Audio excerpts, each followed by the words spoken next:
C'est dans un cadre bucolique rythmé au chant des oiseaux que s'est achevée la 5e édition de la Grande Traversée de l'Argonne.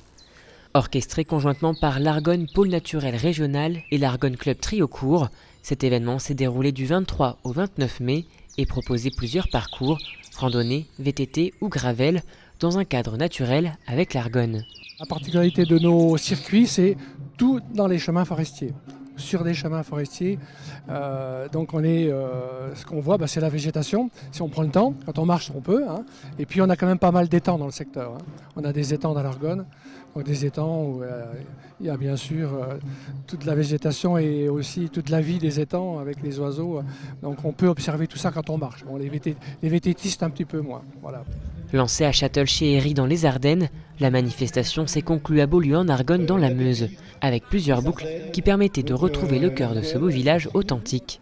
C'est 250 km de balisage qui ont été faits pour permettre à des randonneurs, des trailers, des gens qui font du VTT, qui veulent faire de la découverte de la nature, de découvrir notre territoire. Cette action a comme but de favoriser la reconnaissance de la destination Argonne à l'échelle du Grand Est et pourquoi pas au niveau national.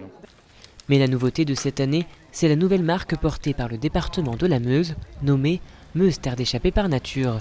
Un événement qui s'inscrit pleinement dans cette dynamique. Nous valorisons une dizaine d'événements sur le département et effectivement celui-ci lance cette campagne et l'intérêt c'est qu'on regroupe, c'est une manifestation de masse et qui permet un accès au plus grand nombre sur les sports de nature. À l'arrivée des participants, collations et animations attendaient les 700 sportifs inscrits, très satisfaits de cet événement. C'était très sympathique mais un peu physique quand même parce que j'ai pas l'endurance, ouais. Mais ouais, sympa. En VTT c'est agréable aussi, c'est plus rapide mais c'est agréable aussi. Après il y a des endroits un peu trop techniques, on met les pieds par terre, c'est tout, voilà. Très bien. Très bien, parcours vraiment très très sympathique. Les différences de paysages et puis il y avait des bons dénivelés, autant monter qu'en descendre, c'est vrai, et puis des petits singles dans les bois. Et puis il y avait des différences entre difficile et puis plus technique. Donc il y en avait pour tous les goûts. Non, c'était très très bien. Le prochain rendez-vous mélangeant sport et nature est donné le 3 juillet prochain avec le Raid VTT à Saint-Miel.